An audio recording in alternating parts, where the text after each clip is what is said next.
Сәлем достар, сіздермен ерекше дәмді болып шығатын тағамның рецебімен бөлісемін. Видеоны соңына дейін қараңыздар. Котлетті жасау үшін алдымен тауықтың төс етін 4 бұрышты етіп майдалап тураймыз. Кішкене мұздатылған ет турауға ыңғайлы. Пиязды барынша майдалап тураймыз. Сәбізді теркадан өткіземіз.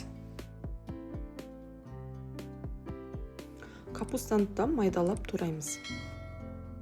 Маған котлетке осындай цветная капустаны қосқан ұнайды. Терка немесе блендердің көмегімен майдалаймыз. Енді барлығын біріктіреміз. Достар, менің каналымнан дәмді тағамдардың рецептерін таба аласыздар. Дәміне қарай тұз, қара бұрыш қосамыз, жұмыртқа қосып, жақсылап араластырамыз. Жұмыртқа қоспасаңыздар да бірігіп тұрады.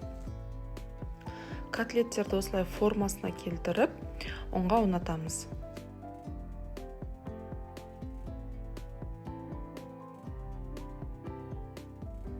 Қатты қызып тұрған майға котлеттерді саламыз. Отты баяулатып, қақпағын жауып, әрбір жағын 15 минуттан пісіреміз. Котлеттеріміз дайын, достар, сочный, дәмді болып шықты. Менің рецептімен жасап көріңіздер. Гарнирге авторлық рецептпен жасалған картопты жасадым.